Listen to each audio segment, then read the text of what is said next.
Why? Just why? Oh, and hey all, Colette here. Going to talk about in this video about one of the most hated releasing characters in Overwatch 2 history. Now, is this worse than Sojourn on release? Probably not. But is this one of the worst legend heroes to be ever to be released alongside with Mauga? It's up there. It's definitely up there. I'm obviously talking about Freya, one of the most hated heroes in recent Overwatch memory. Freya, as herself, is not a problem. The design is actually very good and decent looking. I personally like the design, but it doesn't inherit the problem that the Freya is very boring to play because her gameplay is repetitive and repetitive, repetitive and repetitive. But is there any positives about this gameplay and such? Is there like any redeemable qualities about this character? Well, that's what I'm going to find out in this video about my opinion on Overwatch's most hated hero in a while, Freya. Let's get into it.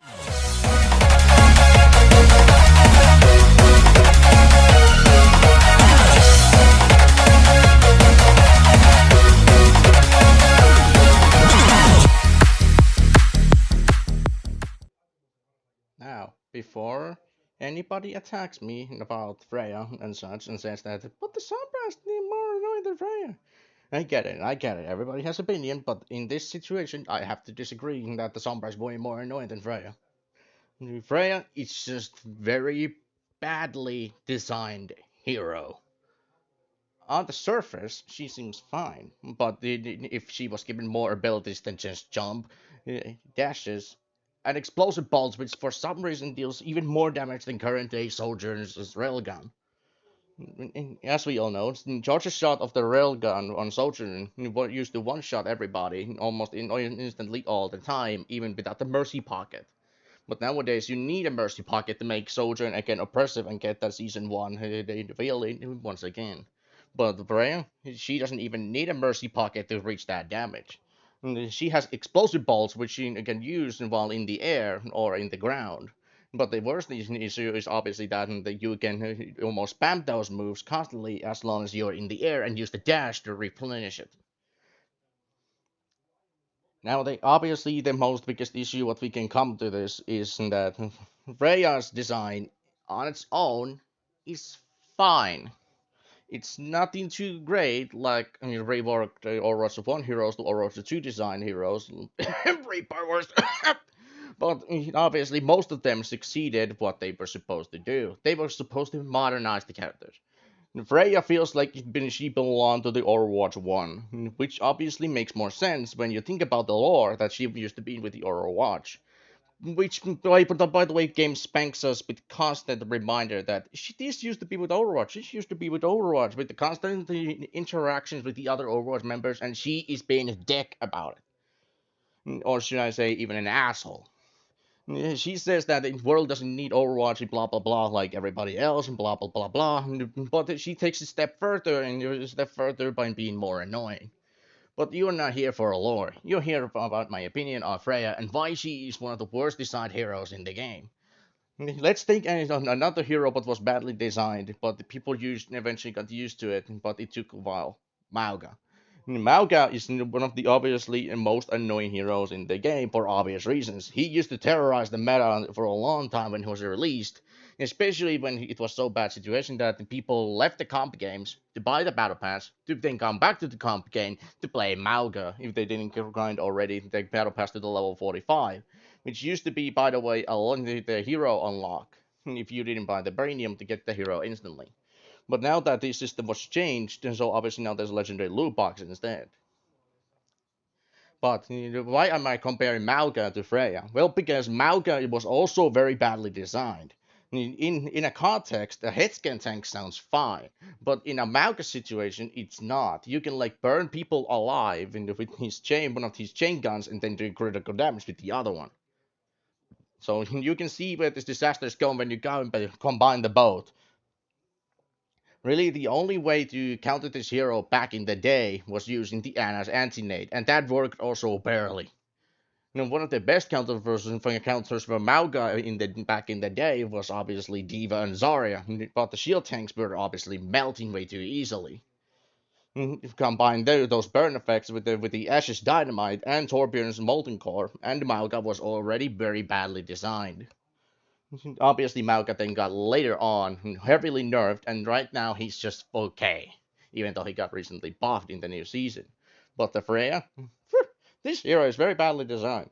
Entire season, Freya was dominating the meta, even though she was heavily nerfed 3 or 4 times already after her release.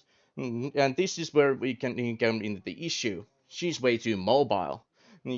Obviously, most of the players are console players and PC players, and PC players have nothing wrong against the Freya because they can obviously have good aim against her. Console players, though, can struggle a bit to hit Freya on the air if they don't play a hit scan, like Soldier 76, Sojourn, or even Mauga. So once you get in with the clusterfuck, a freaking clusterfuck. Freya, imagine game where Freya is constantly in the air and you can do nothing but watch because you don't have enough range. Then another painful hero to face against with the Reinhardt. Sorry, Reinhardt fans. But the Freya is obviously a situation where we can come to a conclusion that it's not greatly designed. Like there is obviously way more issues with Freya than just the basic the movement, the explosive bolts, and normal shots. But is there anything more annoying with this hero that obviously can make this video? Well, obviously there is, and we are going to get to it very soon enough. But my final thoughts on the design is that I like her design a lot. Like the clothes are good, the hair is fantastic, and Ginger. I mean, gingers are cool. And then obviously the crossbow makes the hero look unique. Like when she was first revealed, people thought it was just another Hanzo. But unlike Hanzo, dude, Freya is not fair character most of the time. Yeah, I said it. Hanzo is fair most of the time. But let's get on to the next section soon enough with another social media ad.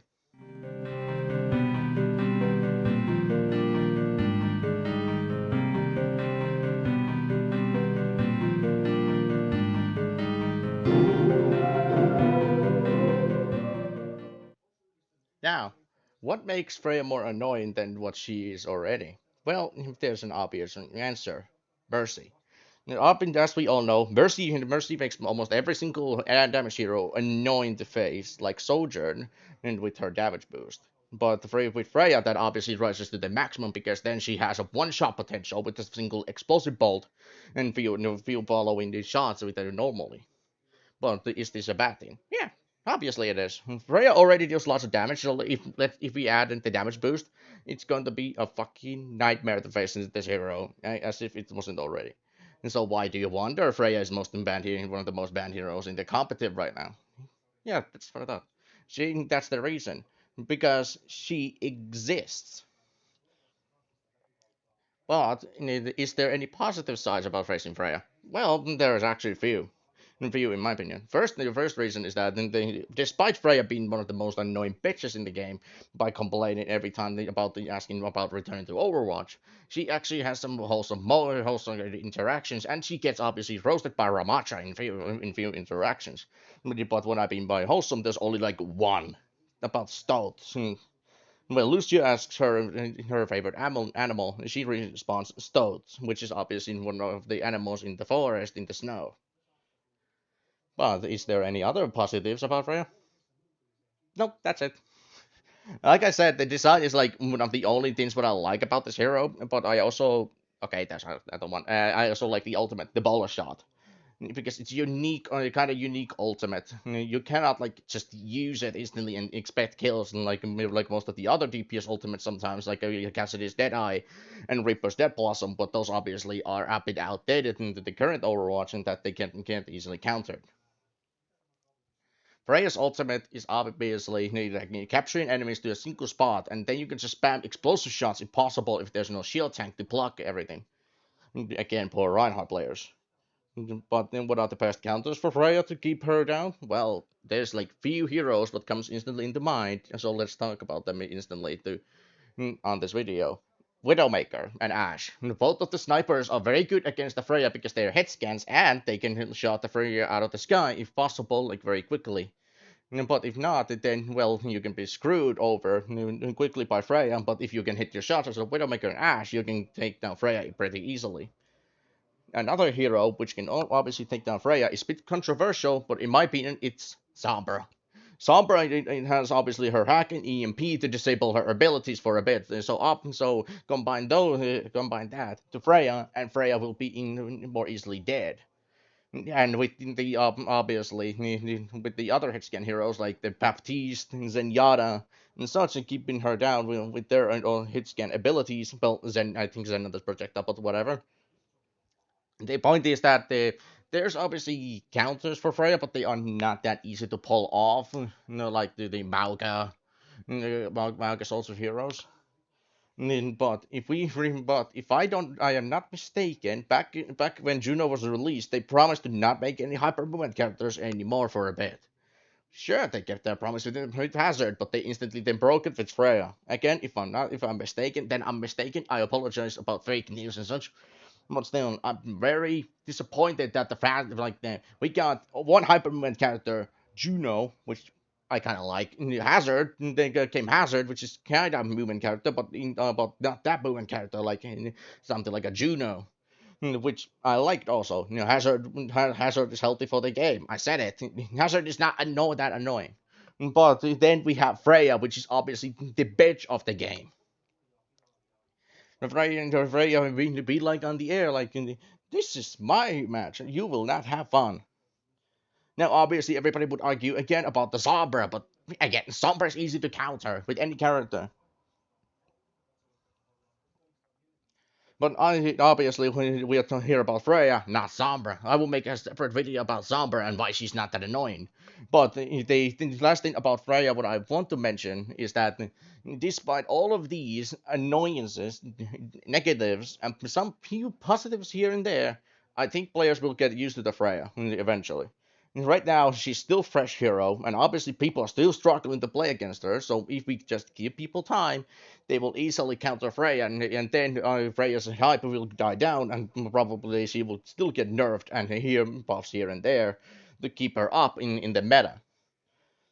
So overall thoughts about the Freya is that she's obviously very annoying hero to face right now, but again she's very fresh hero. But if you remember back in the day, people used to hate Doomfist when he was released on Overwatch 1 because he could one shot you with a rocket punch. People got used to it pretty quickly, to be fair, but still. In the current day, Doomfist is just the former shell of its glory herself. So will Freya suffer the same fate as Doomfist? Probably not, but will it happen? Absolutely. And I will say that too, that Freya will probably stay up in the meta for a while and such. So that's my thoughts on Freya. Thank you for watching, like and subscribe, and I see you in the next video. Overwatch is very, very good.